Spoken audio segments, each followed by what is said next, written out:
this is Dr. Paul. Thank you very much. Today I want to talk a few minutes about COPD. As you know, COPD is made up of two things: chronic bronchitis and emphysema. Chronic bronchitis is characterized by productive sputum for 3 consecutive months in 2 consecutive years, whereas emphysema is characterized by destruction of lung tissue and enlargement of terminal bronchioles. This disease is more common between 30 and 40 years of age, and most commonly people get this disease in middle ages after prolonged heavy cigarette smoking. And it has been found that people who smoke like 25 cigarettes a day are like 30 times carry higher risk, like 30 times higher risk than non-smokers.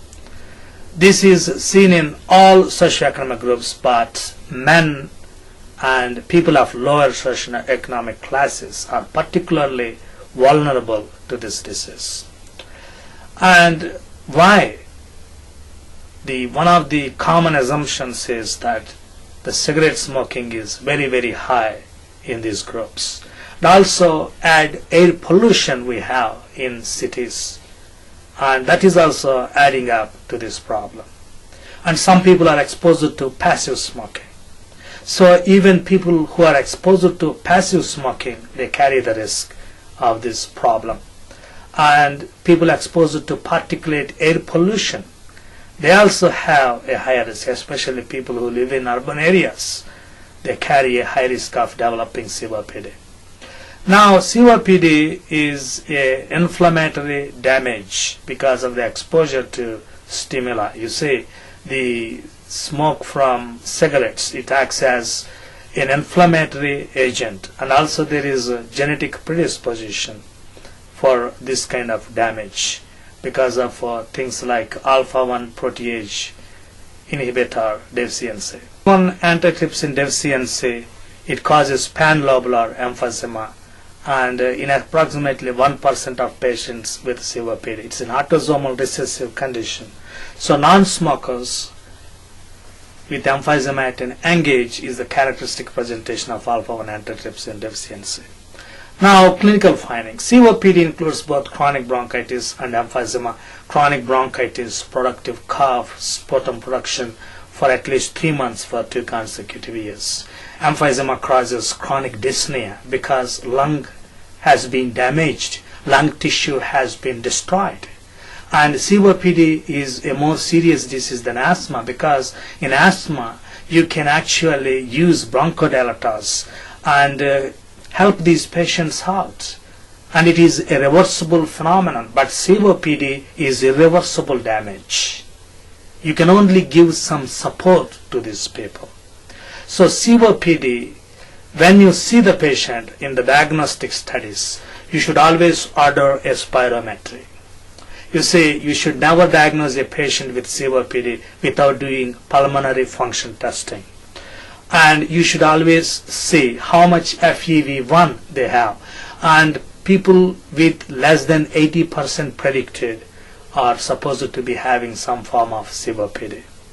And also peak expiratory flow rate less than 350 is also characteristic feature of COPD. So those are the 2 important numbers. FEV1 less than 80% predicted. The major risk associated with an accelerated decline is FEV1 and cigarette smoking. If the people smoke and smoke and smoke their lungs out, they are going to die soon. And their FEV1, as it gets lower and lower, their time to death is actually decreasing. Now, coming to the treatment, number 1 is the smoking cessation. You should always encourage people to stop smoking because in this kind of situation, our healthcare system is broke. We cannot afford people smoking because thousands of dollars, taxpayers' dollars, are being put on these people. And when PaO2 is less than 55 mm or oxygen saturation less than 88%, they have to go on oxygen therapy. That's long-term oxygen treatment, LT-OT. And LTOT has actually shown that longevity increases in these patients, especially PaO2 less than 55 mm. And these patients, they definitely need, when right heart failure or hypercapnia is present, you should always start patients on long-term oxygen therapy. Now, pharmacotherapy, number one, smoking cessation. For smoking cessation, we have 3 drugs in the market. Number one, nicotine patch. Number two, bupropion, that is Wellbutrin. And number 3, varenicline, that is Chantix. So you can use these 3 medications, nicotine patch, bupropion, that is Wellbutrin, and Chantix, varenicline. You can use these 3 medications to encourage people to stop smoking. And if you are starting people on these medications, you should tell them the failure rate and success rate, and to try again and again until they achieve success. Now, bronchodilators, anticholinergics, especially like ipratropium bromide, is a drug of choice for patients with persistent symptoms of chronic bronchitis. Anticholinergic agents like tiotropium, ipratropium, they have side effects, but in the long term, they are very, very useful in controlling the COPD symptoms. That's why you should always think of anticholinergic medications. And also, the alpha agonist inhalers like albuterol, salmeterol, they increase FEV1, but you should be considerate of side effects like nervousness, tachycardia. And overall, long-acting agents such as salmeterol may be more useful because they have less side effects. Now, whenever patients get COPD exacerbations, we use antibiotics.